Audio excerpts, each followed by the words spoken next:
This 1909 family photo looked ordinary at first, but everything changed once experts zoomed in on the father's hand. At the Smithsonian's Photo Archives in Washington, Dr. Sarachin set up a high-resolution scanner and carefully placed a glass plate negative from that year. The picture showed a working-class family from Pittsburgh, a serious-looking father, a tired mother, and 4 children dressed in their best clothes. It came from a large collection of photos showing immigrant life in early industrial America. Sarah was researching signs of work life in old photographs, such as worn hands, injured fingers, or posture shaped by long hours of labor. As the scanner completed its pass and the new digital image appeared, she noticed something odd about the father's left hand. In the original print, it looked completely normal, resting on his knee. But with modern scanning, new details appeared. The hand looked almost too perfect. The fingers curved naturally, and the thumb sat where it should, but the light on the knuckles did not match his other hand. The skin looked a little smoother, just enough for Sarah to sense something was different. She zoomed in again, feeling a spark of excitement. She had seen countless injuries in old photos of steel workers, but this was unusual.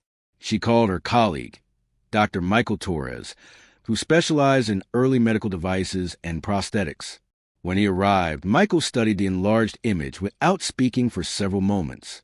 Then he pointed to the wrist area where the jacket met the hand and showed her a tiny gap in the fabric. He explained that the skin texture and smooth finish suggested an early prosthetic, likely carved with covered in leather and painted to match skin tone. Sarah felt a chill. If Michael was right, the man in the photograph had lost his hand, yet his artificial hand was so well made that it nearly escaped notice. The next morning, Sarah examined the photo even more closely. On the back of the original print, she found faded handwriting naming the parents, Robert and Catherine, and their children, Thomas, Mary, Elizabeth, and little James. No last name was listed. A photographer's stamp on the front read, Kowski Studio, Pittsburgh, Pennsylvania. She checked Pittsburgh city directories from the time and found 3 studios with names ending in Kowski, all located in Polish neighborhoods near the steel mills. Then she searched the 1910 census for a Robert and Catherine with children of those ages. One record matched perfectly. The father was listed as Robert Kowski, a 34-year-old steel worker born in Poland. His wife, Catherine, and their 4 children matched the ages in the photograph. A note in the census mentioned a left-hand injury. Sarah's heart picked up. She checked workplace records from Carnegie Steel and found a report from March 1906. It stated that Robert Kowski's left hand had been severed by rolling mill equipment. The company labeled it employee negligence and provided no compensation. She sat back, stunned. Robert had lost his hand and received no support. Yet 3 years later he sat for a family portrait, wearing an advanced prosthetic for that time. How did he afford it? Sarah kept digging. At the Carnegie Library of Pittsburgh, she reviewed archives on the city's industrial past. In the early 1900s, steel workers faced long hours, low pay, and dangerous conditions. Injured workers usually lost their jobs and had no benefits. Many families fell into poverty after accidents, and children often had to leave school to work. But workers also formed community groups and mutual support networks. Polish immigrants, in particular, relied on strong neighborhood ties. In records from the Polish Falcons of America, Sarah found a ledger from 1906 to 1910 written in Polish. After having it translated, she discovered an entry from June 1906 showing that members had collected donations for Robert Kowski hand injury. The total was $127.50, sent to a prosthetic specialist in Philadelphia named Dr. Friedrich Hoffman. That amount was a huge sacrifice for working families at the time. Sarah researched Hoffman and learned he was a German immigrant who specialized in realistic prosthetic hands for industrial workers. He charged modest fees and often allowed payment plans. His work involved carving lightweight wood, adding metal pins for finger movement, covering the surface with treated leather, and carefully painting it to match a person's skin. Wanting to learn more about Robert's family, Sarah contacted the Historical Society of Western Pennsylvania. An archivist named Dorothy searched through oral history interviews collected in the 1970s. One interview stood out. A 92-year-old woman named Helen Kowski Noak who spoke about her father, Robert. Helen explained that she was around 7 years old when her father lost his hand. She remembered her mother crying and fearing the family would not survive. But the Polish community helped them by collecting money and sending Robert to a specialist in Philadelphia. He came home with a new hand that looked almost real, and he eventually found work as a night watchman. Helen also remembered the day the family took the portrait. Her father wanted the photo taken after receiving the prosthetic because he felt whole again. He practiced holding his new hand so it would look natural.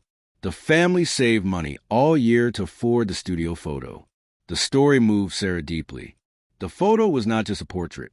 It showed a family fighting to stay together, supported by neighbors who refused to let them fall into hardship. Wanting to learn more about Dr. Hoffman, Sarah traveled to Philadelphia. At the Mutter Museum's archives, she found his client records, notes, and even some of his preserved prosthetics. His hands were finely carved and painted with great care. Museum curator Dr. Patricia Reynolds confirmed that the hand in Robert's photograph matched Hoffman's style, especially the natural curve of the fingers and the detailed leather covering. Hoffman had trained as a wood carver and medical instrument maker. He opened his own workshop in 1895 and created hundreds of prosthetics before passing away in 1912 at age 54. His work helped many injured laborers return to work at a time when prosthetics for working people were rare and often poor quality. Back in Pittsburgh, Sarah visited St. Stanislaus Polish Catholic Church. Father Tom Kowalski showed her the parish's old records. These included notes from mutual aid groups that had helped workers after accidents.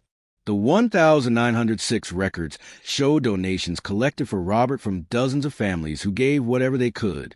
A letter from his wife, Catherine, thanked the community for saving their family from hunger and promised they would help others in the future.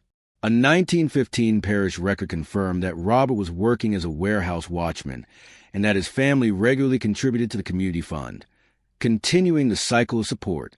When Sarah asked what happened to the family, Father Tom checked later records. Robert passed away in 1931 at age 55. Catherine lived until 1948. All 4 of Robert and Catherine's children grew up, which was not always guaranteed in those years. Thomas became a carpenter. Mary married and raised 4 children. Elizabeth became a nurse. James eventually worked in an office and was the first in the family to hold a white-collar job. So losing his hand didn't ruin the family, Sarah said. No, Father Tom replied, because the community refused to let that happen. These old photos show more than families. They show the support systems around them, the ones that kept neighborhoods alive. Sarah went back to Washington with a deeper understanding of the photograph, though she still wondered why it was so important for the prosthetic to look natural and why Robert wanted it to blend in during the portrait. She reached out to Dr. Rebecca Foster, a historian who studied the social meaning of disability and prosthetics. Rebecca understood the significance right away. Over coffee at the Smithsonian, she explained that in the early 1900s, disability carried heavy stigma. For working-class men, identity was tied to physical work and providing for family.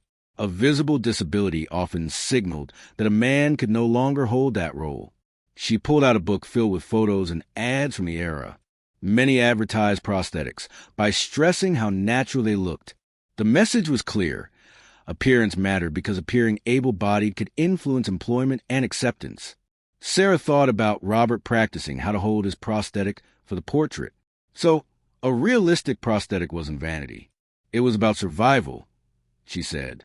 Exactly, Rebecca replied. And having a family photo where he looked whole mattered too. These photos were treasured. Families kept them for decades, sent them overseas, shared them with friends. That portrait said, "We are doing our best. We belong here." Rebecca showed Sarah more examples from her research. Photos where missing limbs were hidden through careful posing, or where prosthetics were arranged to be nearly invisible. She explained that families already face pressure as immigrants and low-wage workers. A visible disability added another challenge. So many try to minimize it for social and economic reasons. Sarah looked again at the Kowalski portrait. Robert's left hand sat naturally on his knee. Catherine's hand rested on his shoulder. The children stood neatly dressed despite the family's limited resources. Their faces were serious, but not defeated. "This photograph is a form of resistance," Sarah said. The company treated him as if he no longer mattered. The larger system pushed him aside, but he and his community refused to accept that. They found ways for him to work and stay present for his family, and they created this photograph to show they were still together. Rebecca smiled. "Now you're seeing the bigger picture. These photos are evidence of strength and community effort, not just snapshots." Sarah began drafting an article about the photograph for a history journal, but she still wanted more personal details. She posted on genealogy forums, hoping to find descendants. Within a week, she received an email from Jennifer Thompson in Seattle. "My great-grandmother was Helen Kowalski," Jennifer wrote. "The Robert you're researching was her father. I have family papers that might help." Sarah set up a video call. Jennifer showed her a box full of old documents, letters, and photos, including another copy of the 1909 portrait. She explained that her grandmother Helen had been Elizabeth in the picture. Helen had lived to be 98, and Jennifer had collected many of her stories. "Do you still have recordings?" Sarah asked. "The tapes are somewhere in storage," Jennifer said. "But I kept notebooks with what she told me." She retrieved them and began reading. Helen had clear memories of the accident. Even at 4 years old, she remembered her father coming home with bandages, her mother's shock, and neighbors rushing in to help. She recalled weeks of fear and uncertainty, wondering if he would survive or the family would lose their home.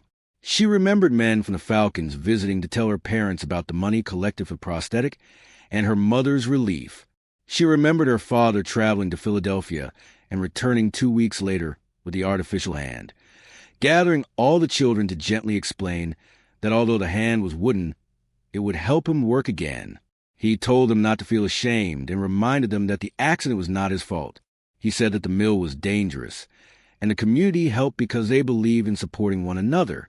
Helen learned from him that helping others was part of being strong. Robert's story showed community support, a skilled prosthetic, family strength, and a photograph that preserved their resilience across generations.